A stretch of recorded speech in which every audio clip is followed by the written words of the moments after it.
Hello friends, welcome to my channel. स्वागत है आपका मेरे चैनल पे।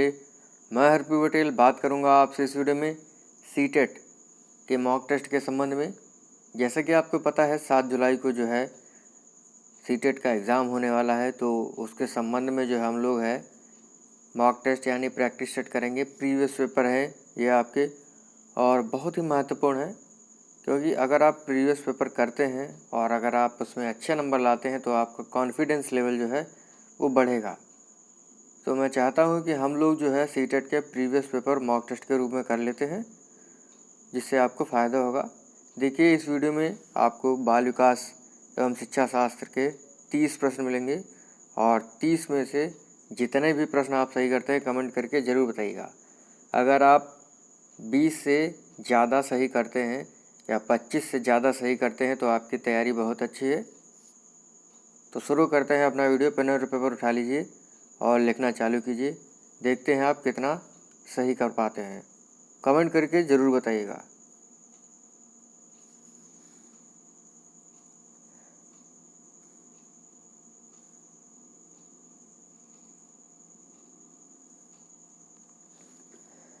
पहला प्रश्न है, निम्नलिखित में से कौन सी विशेषता प्रतिभावान शिक्षार्थी की है?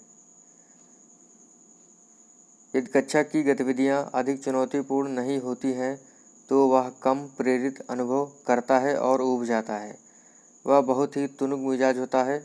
वह रस्मी व्यवहार करता है, जैसे हाथ थपथपाना, डोलना आदि। वह आक्रामक और कुंठित हो जाता है। तो इसमें से कौन सा सही होगा? तो इसमें से आपका ऑप्शन सही है पहला। यदि कक्षा की गतिविधियां अधिक चुनौतीपूर्ण नहीं होती हैं तो वह कम प्रेरित अनुभव करता है और ऊब जाता है। प्रतिभावान शिक्षार्थी की यह विशेषता है। पहला ऑप्शन इसका सही है। एक शिक्षिका अपनी प्राथमिक कक्षा में प्रभावी अधिगम को बढ़ा सकती हैं। कैसे? ड्रिल और अभ्यास के द्वारा, अपने विद्यार्थियों में प्रतियोगिता को प्रोत्साहन देकर, विषय वस्तु को विद्यार्थियों के जीवन के साथ संबंधित करके, अधिगम में छोटी छोटी उपलब्धियों के लिए पुरस्कार देकर।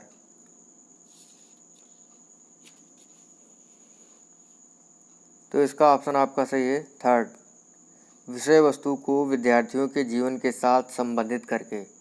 इसका ऑप्शन आपका तीसरा सही है। देखिए, अगर हम बालकों को जो है उनके जीवन से जोड़कर किसी भी चीज़ को पढ़ाएंगे तो उनको अधिक समझ में आएगा। तो इस वजह से जो है तीसरा ऑप्शन इसका सही होगा।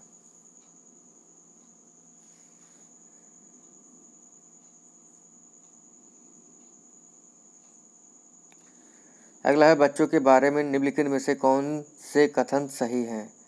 बच्चे जानकारी के लिए निष्क्रिय प्राप्त करता है।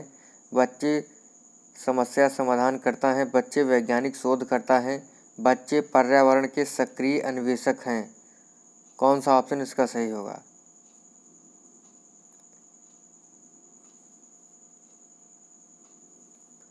इसका ऑप्शन सही है आपका पहला, यानी बी, सी और डी जो कथन है वो सही हैं।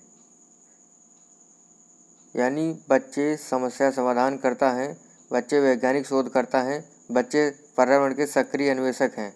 बच्चे जानकारी के लिए निष्क्रिय प्राप्तकर्ता नहीं हैं, क्योंकि अगर उन्हें कोई जानकारी दी जाएगी तो जरूर वो प्राप्त करेंगे। अगला है, विद्यार्थियों के संप्रत्यात्मक विकास को प्रोत्साहन देने के लिए निम्नलिखित में से कौन सी विधि सबसे प्रभावी है?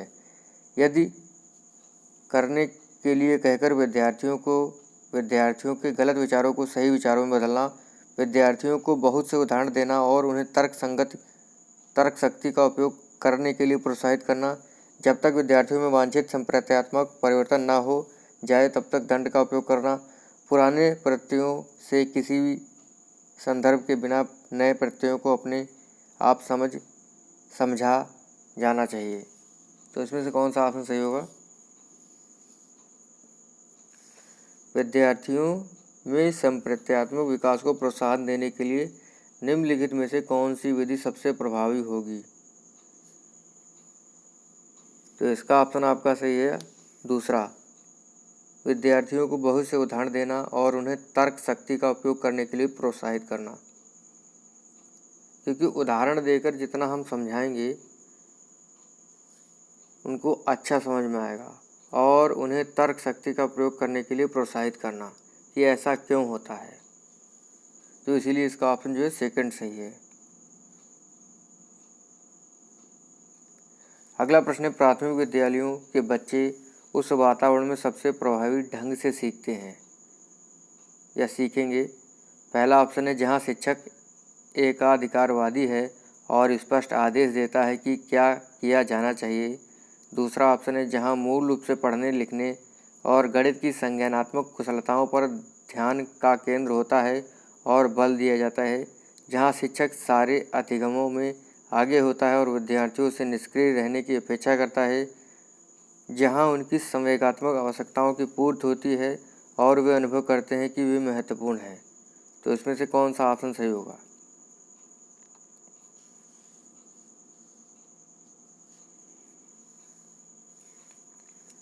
तो इसका ऑप्शन आपका सही चौथा, जहां उनकी संवेगात्मक आवश्यकताओं की पूर्ति होती है और वे अनुभव करते हैं कि वे महत्वपूर्ण हैं, तो बालक जो है अच्छे से सीखेंगे। बाकी जितने भी ऑप्शन हैं वो आपके गलत हैं।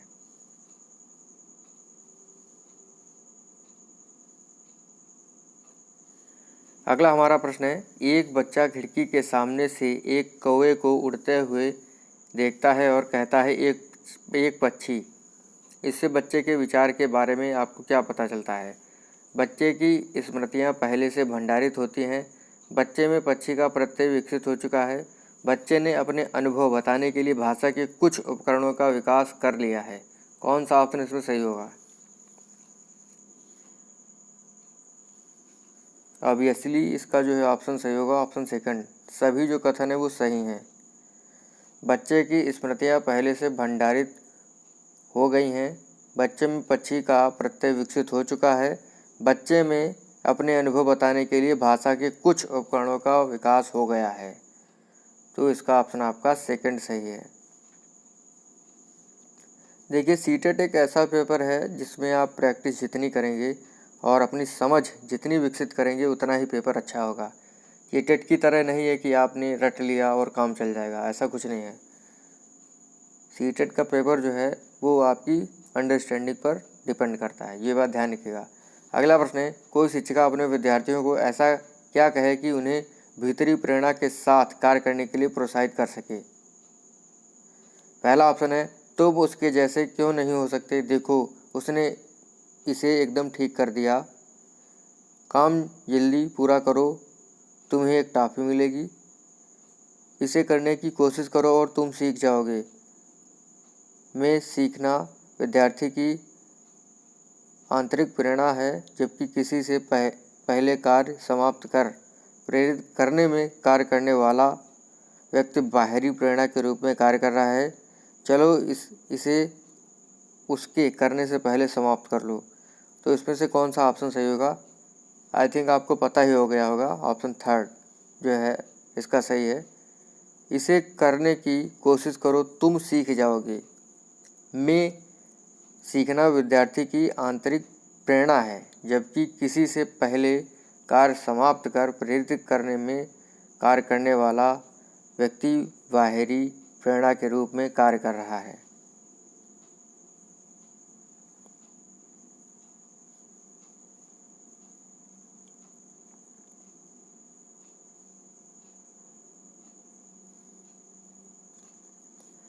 अगला हमारा प्रश्न है, कोई शिक्षिका अपने विद्यार्थियों को अध्ययन करने हेतु आंतरिक रूप से उत्प्रेरित करने के लिए कैसे प्रोत्साहित कर सकती है।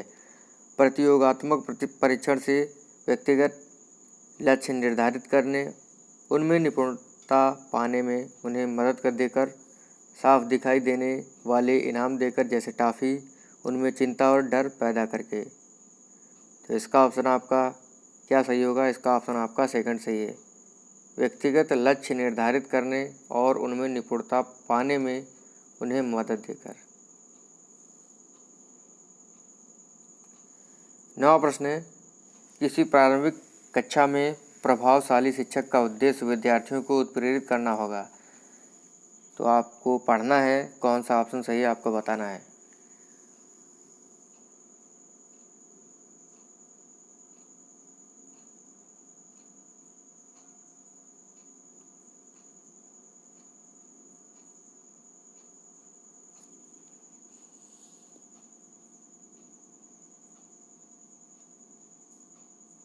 इसका ऑप्शन आपका सही है 4। सीखने के लिए, विद्यार्थियों को जो है सीखने के लिए प्रेरित करना चाहिए, जिससे वे जिज्ञासु बने और सीखने के लिए ही सीखना पसंद करें। रटकर याद करना गलत है। दंडात्मक उपायों का प्रयोग करके, ये भी गलत ऑप्शन है। ऐसे काम करने के लिए जिससे परीक्षा के अंत में वे अच्छे अंक पा सके, ये भी गलत है। सबसे सही जो ऑप्शन है वो आपका चौथा सही है।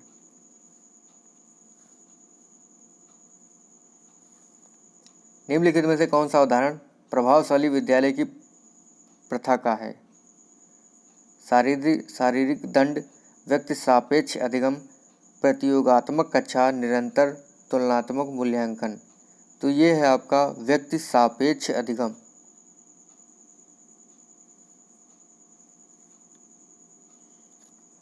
विकास का सिरह पदाभिमुख दिशा सिद्धांत व्याख्या करता है कि विकास इस प्रकार आगे बढ़ता है। कौन सा ऑप्शन सही है आपको बताना है। भिन्नों से एकीकृत कार्यों की ओर, सिर से पैर की ओर, ग्रामीण से शहरी क्षेत्रों की ओर, सामान्य से विशिष्ट कार्यों की ओर। इसका ऑप्शन आपका सेकंड सही है, सिरह पदाभिमुख। सिर से पदा मतलब पैर की ओर, सेकंड ऑप्शन इसका सही है। अगला हमारा प्रश्न है, भाषा विकास के लिए सबसे संवेदनशील समय निम्नलिखित में से कौन सा है?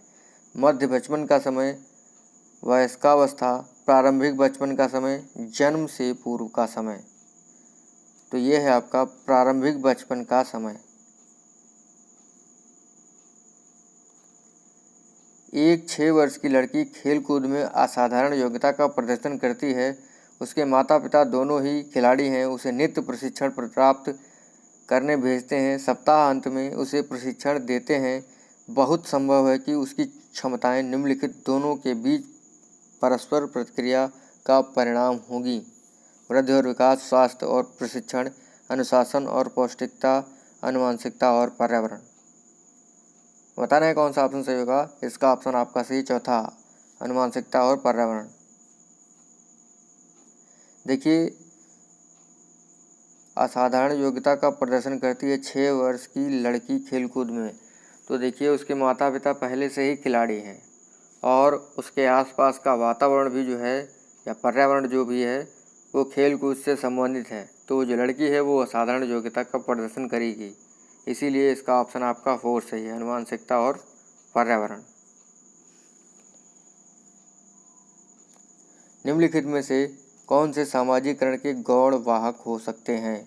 विद्यालय और पास पड़ोस, विद्यालय और निकट परिवार के सदस्य, रिश्तेदार और परिवार और पास पड़ोस।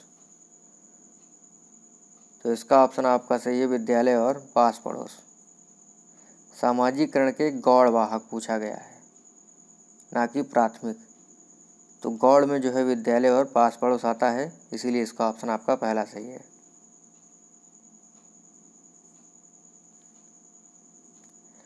अगला प्रश्न हमारा, वाइगोस्की के अनुसार संज्ञानात्मक विकास का मूल कारण है सामाजिक अन्योन्य क्रिया, मानसिक प्रारूपों, स्कीमाज का समायोजन, उद्दीपक अनुक्रिया, युग्मन, संतुलन। इसका ऑप्शन आपका सही है, पहला, सामाजिक अन्योन्य क्रिया। वाइगोस्की ने संज्ञानात्मक विकास का मूल कारण बताया है सामाजिक अन्योन्य क्रिया।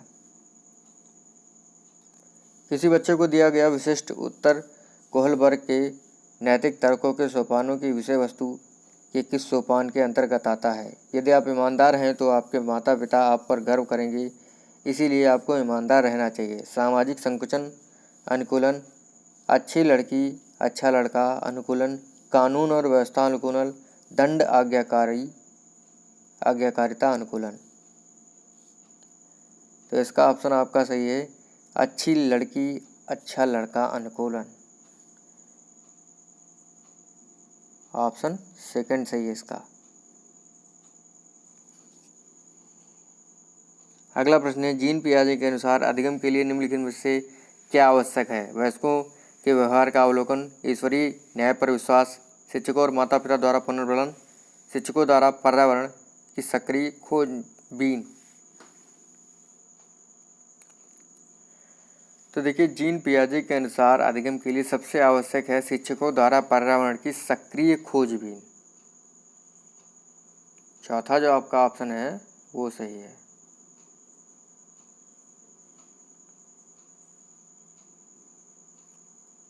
जीन पियाजे के अनुसार प्रारूप स्कीमा निर्माण वर्तमान योजना के अनुरूप बनाने हेतु नवीन जानकारी में संशोधन और नवीन जानकारी के आधार पर पुरानी योजना में संशोधन के परिणाम के रूप में घटित होता है।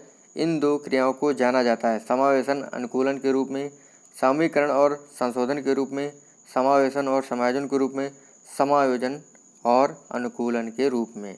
तो इसका ऑप्शन आपका थर्ड सही है, समावेशन और समायोजन के रूप में।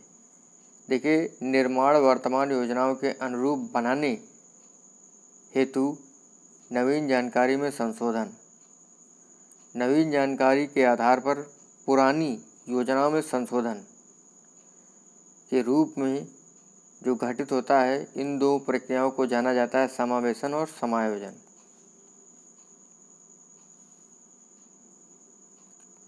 किसी प्रगतिशील कक्षा की व्यवस्था में शिक्षक एक ऐसे वातावरण को उपलब्ध कराकर अधिगम को सुगम बनाता है जो नियामक है, समावेशन को हतोत्साहित करता है, आवृत्ति को बढ़ावा देता है, खोज को प्रोत्साहन देता है। आप समझ गए होंगे इसका ऑप्शन कौन सा सही है। 4, खोज को प्रोत्साहन देता है। किसी प्रगतिशील कक्षा की व्यवस्था में शिक्षक एक ऐसे वातावरण को उपलब्ध कराकर अधिगम को सुगम बनाता है जिसमें खोजने को जो है प्रोत्साहन दिया जाता है। हार्वर्ड गार्डनर का बहुबुद्धि सिद्धांत बताता है कि बुद्धि को केवल बुद्धिलब्धि परीक्षा से ही निर्धारित किया जा सकता है। शिक्षक को चाहिए कि विषय वस्तु को वैकल्पिक विधियों से पढ़ाने के लिए बहुबुद्धियों को एक रूपरेखा की तरह ग्रहण करें। क्षमता भाग्य है और एक अवधि के भीतर नहीं बदलती। हर बच्चे को प्रत्येक विषय 8 विभिन्न तरीकों से पढ़ाया जाना चाहिए ताकि सभी बुद्धियां विकसित हो सकें। तो इसका आपका ऑप्शन सही है, क्या होगा? ऑप्शन सेकंड सही है। शिक्षक को चाहिए कि विषय वस्तु को वैकल्पिक विधियों से पढ़ाने के लिए बहुबुद्धियों को एक रूपरेखा की तरह ग्रहण करें।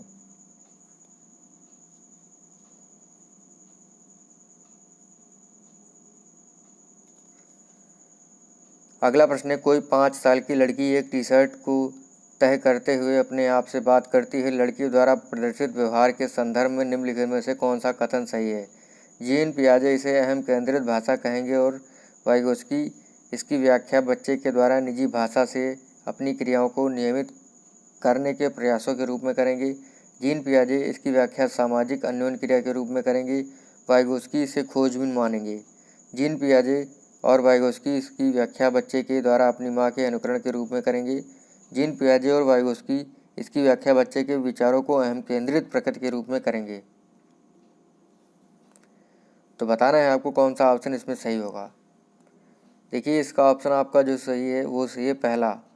जीन पियाजे इसे अहम केंद्रित भाषा कहेंगे और वाइगोस्की इसकी व्याख्या बच्चे के द्वारा निजी भाषा से अपनी क्रियाओं को नियमित करने के प्रयासों के रूप में करेंगे।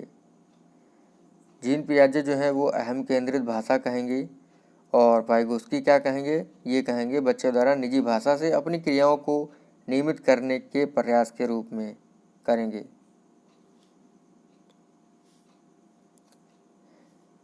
लिंग है शारीरिक संरचना, सहज गुण, सामाजिक संरचना या जैविक सत्ता।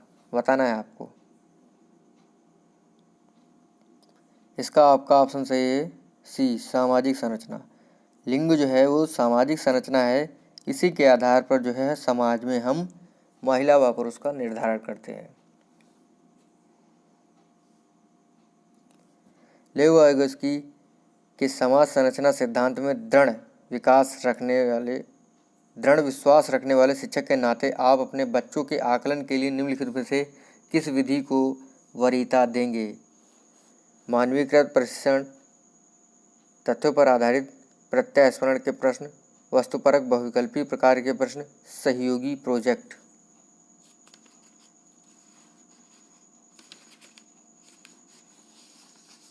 बताना है आपको इसमें से कौन सा ऑप्शन सही होगा।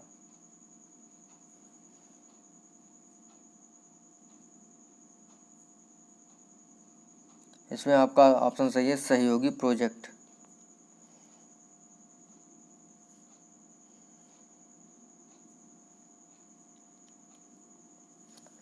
अगला है अपनी कक्षा की व्यक्तिगत विभिन्नताओं से निपटने के लिए शिक्षक को चाहिए कि बच्चों को उनके अंकों के आधार पर अलग कर उनको नामित करे, बच्चों से बातचीत करे और उनके दृष्टिकोण को महत्व दे, विद्यार्थियों के लिए कठोर नियमों को लागू करे, शिक्षण और आकलन के समान और मानक तरीके हों।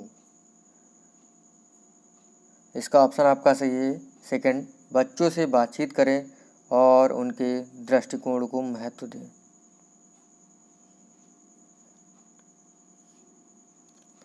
अगला है आकलन उद्देश्यपूर्ण होता है यदि, बताना है आपको कौन सा ऑप्शन सही होगा। इससे विद्यार्थियों और शिक्षकों को फीडबैक प्राप्त हो, यह केवल एक बार वर्ष के अंत में हो, विद्यार्थियों की उपलब्धियों में अंतर करने के लिए तुलनात्मक मूल्यांकन किया जाए, इससे विद्यार्थियों में भय और तनाव का संचार हो। इसका ऑप्शन आपका सही है पहला, इससे विद्यार्थियों और शिक्षकों को फीडबैक प्राप्त होता हो। अगला है राष्ट्रीय पाठचर्या रूपरेखा 2005 के अनुसार शिक्षक की भूमिका है अधिनायकी, अनुमतिपरक, सुविधादाता, सत्तावादी। तो ये है सुविधादाता, ऑप्शन थर्ड सही है। देखिए राष्ट्रीय पाठचर्या रूपरेखा 2005 के अनुसार शिक्षक का उद्देश्य बच्चों के सीखने की सहज इच्छा और युक्तियों को समृद्ध बनाना है जो कि सुविधाजनक हो। इसी के अनुसार जो है हम कह सकते हैं कि मतलब शिक्षक जो है ऐसी शिक्षा दे जिससे जो है बालक को कार्य करने में सुविधा हो, तो इसीलिए जो है शिक्षक जो है वो सुविधादाता होता है एनसीएफ 2005 के अनुसार। एनसीएफ का पूरा नाम होता है नेशनल करिकुलम फ्रेमवर्क।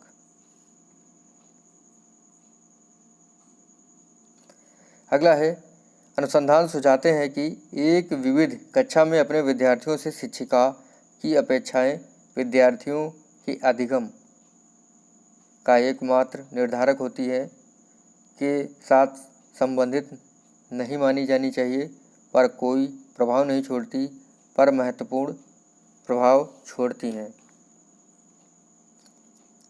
तो इसका ऑप्शन सही है आपका 4, पर महत्वपूर्ण प्रभाव छोड़ती हैं। अनुसंधान सुझाते हैं कि एक विविध कक्षा में अपने विद्यार्थियों से शिक्षिका की अपेक्षाएं विद्यार्थियों के अधिगम पर महत्वपूर्ण प्रभाव छोड़ती हैं।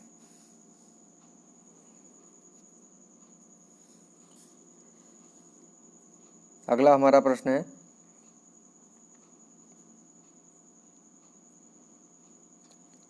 विशेष आवश्यकता वाले बच्चों को शामिल करना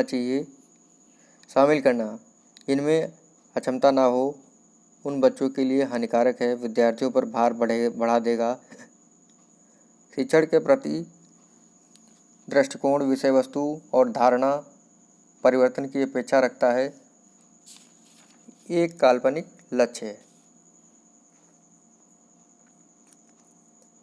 बताना है कौन सा ऑप्शन सही होगा। इसमें से आपका ऑप्शन जो सही है वो सही है ऑप्शन थर्ड, शिक्षण के प्रति दृष्टिकोण विषय वस्तु और धारणा परिवर्तन की अपेक्षा रखता है।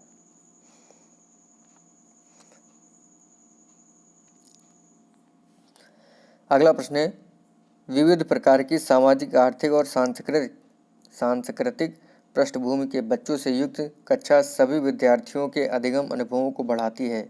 यह कथन सही है क्योंकि बच्चे अपने साथियों से अनेक कौशल सीखते हैं। सही है क्योंकि इससे कक्षा अधिक श्रेणीबद्ध दिखाई देती है। गलत है क्योंकि यह अनावश्यक स्पर्धा की ओर ले जाता है। गलत है क्योंकि यह बच्चों के लिए दुविधा उत्पन्न कर सकता है और वे स्वयं को अलग थलग महसूस कर सकते हैं। तो आपको बताना है कौन सा ऑप्शन इसमें सही होगा।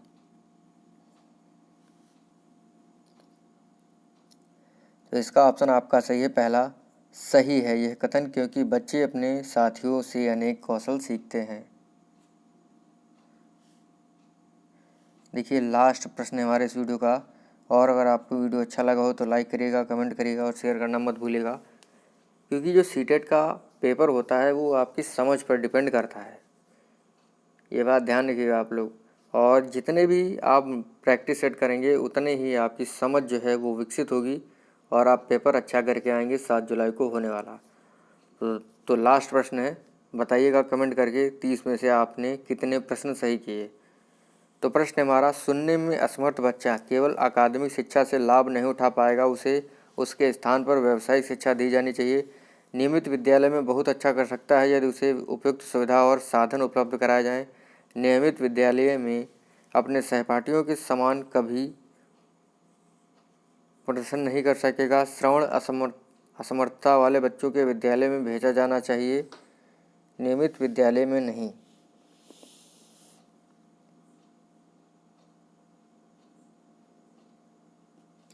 इसका आपका ऑप्शन सही है सेकंड, नियमित विद्यालय में बहुत अच्छा कर सकता है यदि उसे उपयुक्त सुविधा और साधन उपलब्ध कराए जाएं। सुनने में जो असमर्थ बालक है, अगर उसे नियमित विद्यालय में सेवाएं दी जाएं और साधन उपलब्ध कराए जाएं तो वो जो है अच्छा कर सकता है। तो इसीलिए इसका ऑप्शन आपका सेकंड सही है।